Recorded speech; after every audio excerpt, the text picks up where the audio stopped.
नमस्कार दोस्तों, मेरा नाम समीर शरद देशकर, मैं नागपुर शहर में रहता हूं और आज के वीडियो में आप सभी लोगों का स्वागत कर रहा हूं। आज हम बात करने वाले गुरु पुष्प योग की।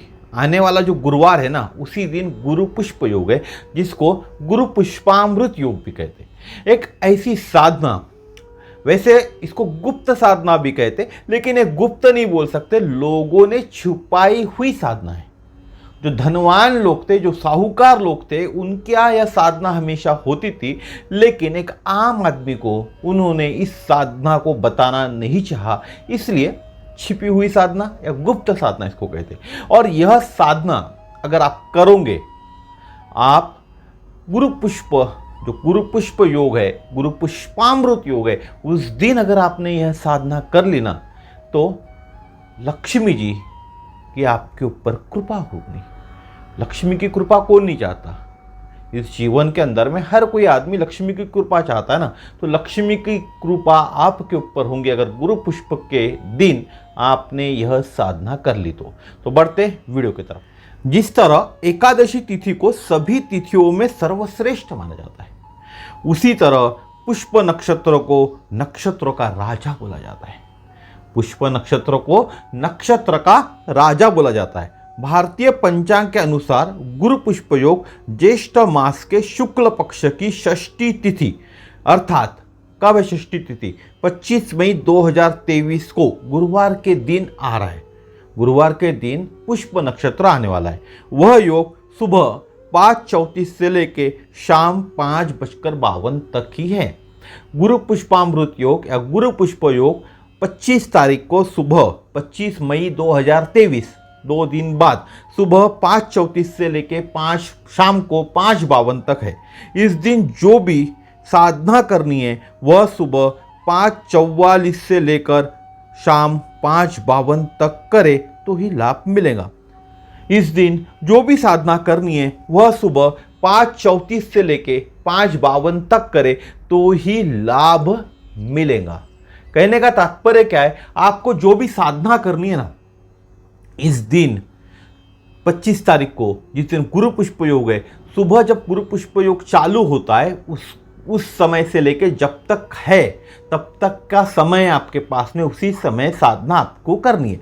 अब आप में से कुछ लोग बोलोगे कि गुरु पुष्प योग तो 24 तारीख को ही 15:05 बजे के बाद शुरू हो रहा है। बिल्कुल सही बात है। 15:05 बजे यानी क्या? रात को चालू हो रहा है, ठीक है। 12 और 3 15, यानी रात को 3 बजे चालू हो रहा है। बिल्कुल सही बात बोले आपने। लेकिन हिंदू धर्म के अनुसार या हम सनातनी धर्म में जब सूर्योदय होता है, जब वह सूर्योदय होता है तब दिन की शुरुआत होती है। सूर्य के उदय होने के बाद दिन की शुरुआत होती है। इसीलिए हमको 5:34 से लेके 5:52 तक, 5:34 से लेके 5:44, एक मोटा मोटा अंदाजा पकड़ ले हम, इस टाइम सूर्य का उदय होगा। इसीलिए इस वक्त हमको यह साधना करनी है। इसीलिए सुबह का टाइम लिया जाता है, क्योंकि सूर्योदय मानते हम। रात सूर्योदय से लेके जब सूर्यास्त होता है तब हमारा दिन खत्म होता है और दिन की शुरुआत हमारी सूर्योदय से ही होती है। हमारे यहाँ हिंदू धर्म में गुरु पुष्प योग पर सोना खरीदने की प्रथा है। आप देखोगे गुरु पुष्प योग के दिन जितनी भी सोने की दुकानें हैं, वहाँ इतना रश रहता है लोगों का सोना खरीदने के लिए। ऐसे लोग उमड़ पड़ते हैं कि समझ भी नहीं आता कि सोना खरीदने आ रहे हैं या दुकानदार सोना फ्री में बांट रहा है। इतनी रश रहती है और आज भी बहुत से लोग इस प्रथा का ही पालन करते। यह योग सबसे अच्छा योग माना जाता है सोना खरीदने के लिए। लेकिन सोना खरीदना सभी के लिए संभव तो नहीं है। आज के तारीख में बोलो या सनातन धर्म में, पुराने जमाने के अंदर में सोना खरीदना सभी के लिए संभव नहीं था। पुराने जमाने में भले ही सोना सस्ता था, लेकिन इतनी लोगों की आमदनी नहीं थी कि सोना वो खरीद सकते थे। सोना खरीदना सभी के लिए संभव नहीं था। तो हमारे सनातन धर्म में इसके लिए भी एक उपाय है। इसको बोलते खड़ा धनिया, जिससे हम धनिया पाउडर बनाते, उसका उपाय यहाँ दिया गया है और वही उपाय हमारे सनातन धर्म में बताया गया है। तो आपने खड़ा धनिया का नाम जरूर सुना होगा, आपके घर में खड़ा धनिया आता होगा। धनिया पाउडर जिससे बनती है उसी को हम खड़ा धनिया कहते। खड़ा धनिया सोने का स्वरूप ही है और लक्ष्मी माता को खड़ा धनिया सोने से ज़्यादा प्रिय है। लक्ष्मी जी के पास सोने की तो कोई कमी नहीं है ना, तो उनको खड़ा धनिया सोने से भी ज़्यादा प्रिय है, क्योंकि वह भी पीला होता है और सोने का ही स्वरूप है, सोने के समान ही उसको महत्व है। अगर गुरु पुष्प के दिन आप खड़ा धनिया खरीदते हो और उसको कुंडी, आपके घर में जो भी गमला होगा, कुंडी के बात करूँ मैं तो गमला होगा, गमला या आपके बगीचे में बोते हो तो आपको अत्यधिक लाभ मिलता है। क्या करना है आपको, गुरु पुष्प के दिन आपको खड़ा धनिया खरीदना है और आपके घर में कोई गमला होगा या बगीचा होगा आपके घर में, तो वहाँ आपको उसको बोना है उस खड़े धनियों को, तो आपको अत्यधिक लाभ मिलता है। लेकिन यह करने से पहले खड़े धनियों को अभिमंत्रित करना भी जरूरी है। सिर्फ खड़ा धनिया ला लिया और बो दिया ऐसे नहीं होगा, आपको उस खड़े जो खड़ा धनिया है उसको अभिमंत्रित करना होगा और उसके लिए एक मंत्र है। इस मंत्र को धनिया जब आप बोओगे, जब जमीन में या गमले में बोओगे उस वक्त बोलते तो ज़्यादा फायदा होता है। तो लक्ष्मी माता, इससे क्या क्या फायदा होता है यह भी मैं आपको पहले बता देता हूँ। अगर आप यह उपाय करते हो, अभिमंत्रित जो धनिया है उसको बोते हो आपके घर में गमले में या बगीचे में, तो लक्ष्मी माता कभी भी नाराज नहीं होती, पैसे की स्थिरता बनी रहती है। लक्ष्मी की आने के रास्ते में, यानी लक्ष्मी पैसा आने के रास्ते में जो भी रुकावट है वह सभी रुकावटें दूर होती है। अगर आपके काम कहीं अटके हुए, अगर आपके कुछ काम कहीं अटके हुए, रुके हुए, तो वह भी पूरे होते हैं।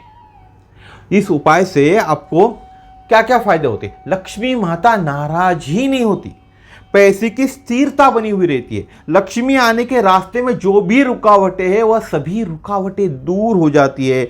अगर आपके कुछ काम रुके हुए, अगर आपके कुछ काम अटक चुके हैं तो वह भी पूरे हो जाते इस उपाय से। अब मंत्र क्या है, मंत्र बताता हूं पहले। मंत्र है ओम धन धन्वंतरे नमः, ओम धन धन्वंतरे नमः, ओम धन धन्वंतरे नमः। तो आपको इसमें क्या करना है, धनिया हाथ में लेना है, आपके दोनों हाथ में धनिया लेना है और यह मंत्र 21 बार बोले, उसके बाद 21 बार महालक्ष्मी का भी मंत्र बोलना है।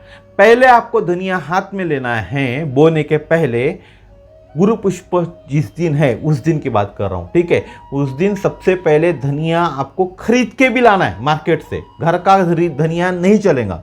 उस दिन नया धनिया मार्केट से खरीद के लाना है और जब आप ये उपाय करोगे तो हाथ में धनिया रखना है और बोलना है ओम धन धन्वंतरे नमः, यह 21 बार बोलना है। उसके बाद 21 बार उसके ऊपर एक लक्ष्मी का मंत्र बोलना है, ओम महालक्ष्मे च विद्महे विष्णु पत्ने च धीमहि तन्नो लक्ष्मी प्रचोदयात्, ओम महालक्ष्मे च विद्महे विष्णु पत्ने च धीमहि तन्नो लक्ष्मी प्रचोदयात्। ये दोनों मंत्रों का जाप आपको 21 बार करना है।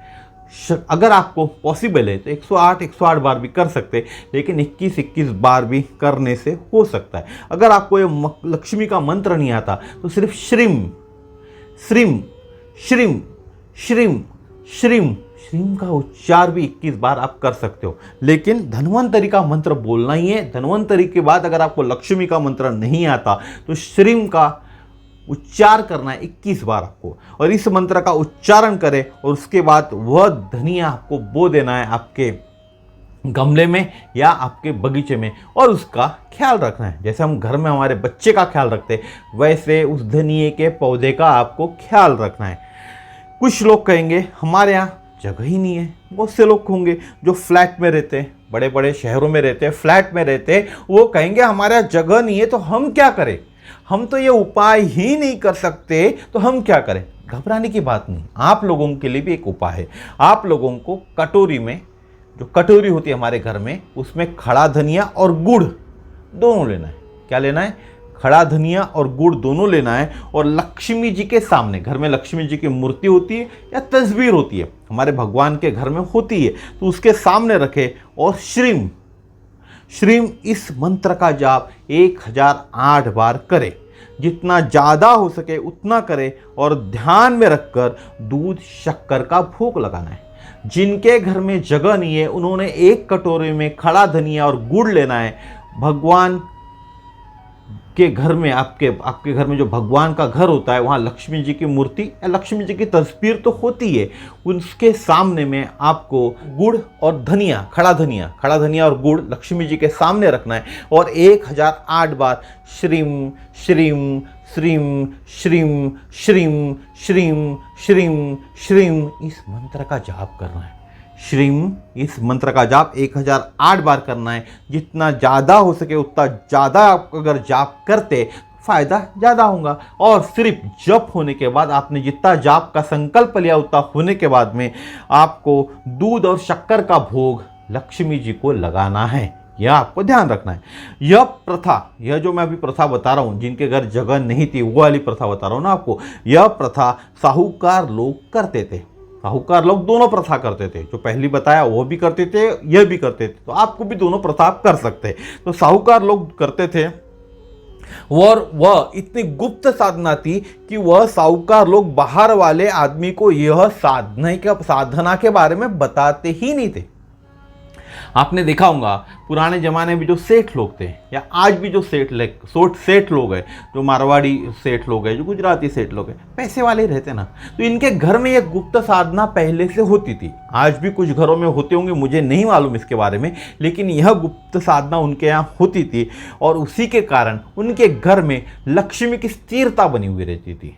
लक्ष्मी उनके घर हमेशा रहती थी, एक स्थिरता लक्ष्मी की बनी हुई रहती थी। और इन धनिक लोगों के यहाँ यह साधना होती है गुरु पुष्प योग के दिन। जब भी गुरु पुष्पामृत योग है या गुरु पुष्प योग है, उसी दिन यह साधना होती है। उस दिन वह ब्राह्मण द्वारा मुहूर्त निकालते हैं। मुहूर्त यानी क्या, मैंने जो आपको बताया, कितने बजे से लेके कितने बजे तक, कितने बजे से लेके कितने बजे तक गुरु पुष्प योग है, उसको मुहूर्त कहते हैं। और धने और गुड़ की वो पूजा करते थे। धने और गुड़ की पूजा मैंने आपको बता ही दिया कैसे करना है। श्रीम मंत्र से का जाप करना है, लक्ष्मी जी के सामने रखना है और साथ ही साथ धन्वंतरी मंत्र का भी जाप करते थे। श्रीम का जाप तो करते ही थे, लेकिन सबसे पहले धन्वंतरी मंत्र का जाप करते थे और उसके बाद श्रीम इस मंत्र का जाप करते थे। और यह जाप वो ब्राह्मण द्वारा करते थे।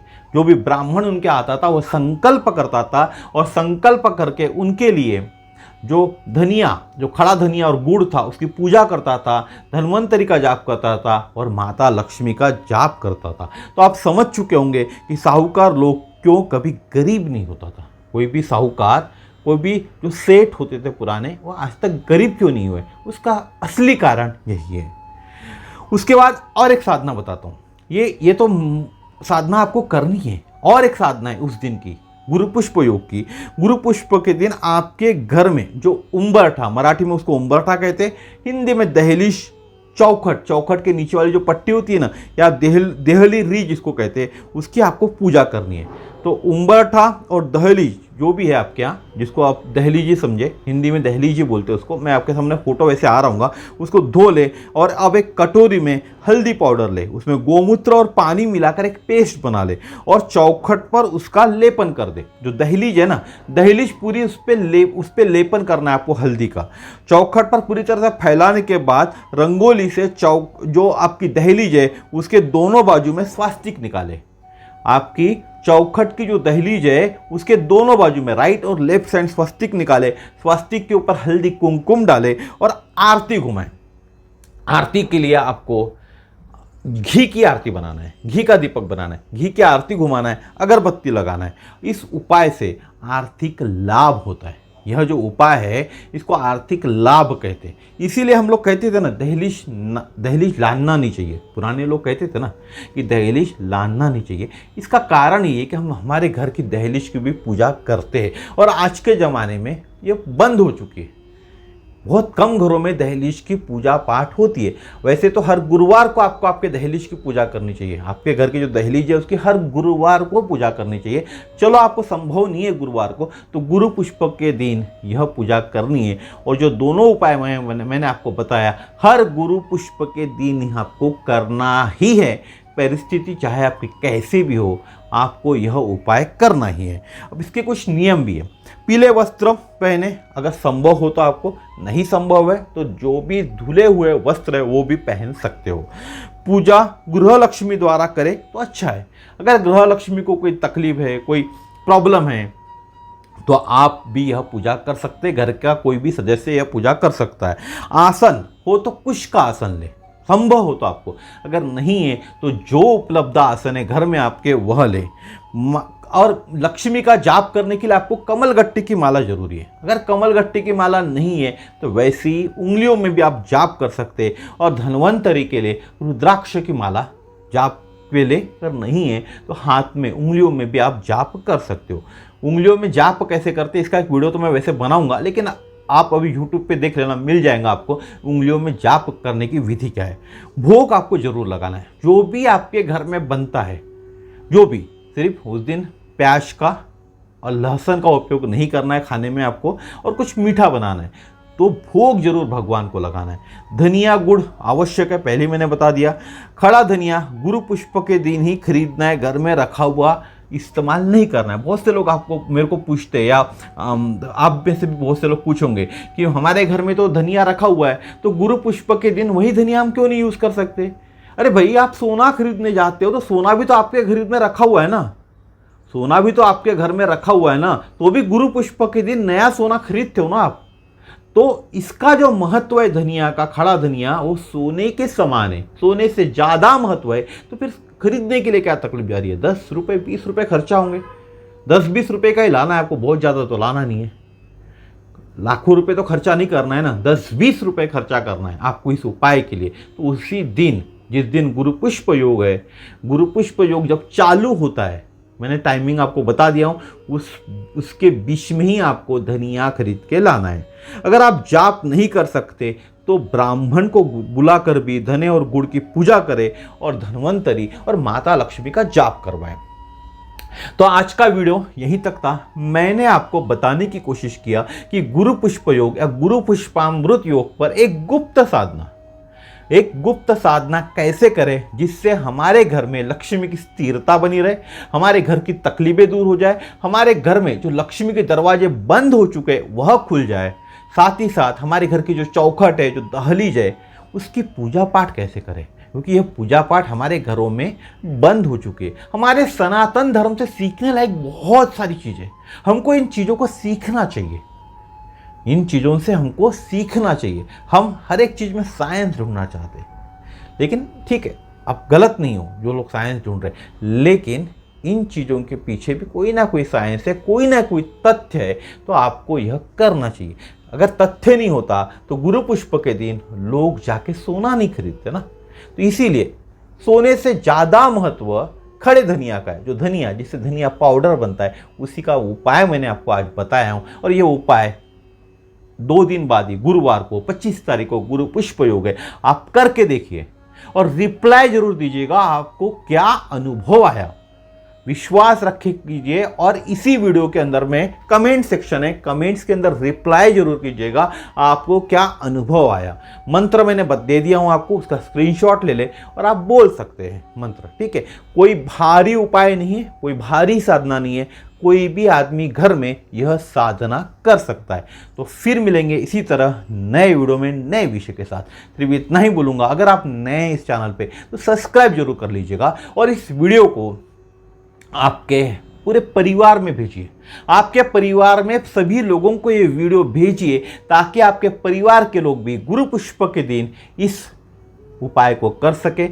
आपके दोस्तों को भेजें, सभी को भेजें। हमारे को साहूकार समान इस उपाय को, इस साधना को दबा कर नहीं रखना है, छिपा के नहीं रखना है। इसीलिए मैं आपको भी रिक्वेस्ट करता हूँ, आपसे भी विनती करता हूँ, इस वीडियो को शेयर कीजिए, क्योंकि यह उपाय जब लोगों के पास जाएगा, यह साधना लोगों के पास जाएंगी, तो लोगों को उनकी जो प्रॉब्लम्स है, उनकी समस्या जो है, उससे छुटकारा मिल सकता है। नमस्कार, जय श्री राम, जय हिंद। भगवान आपका भला करे।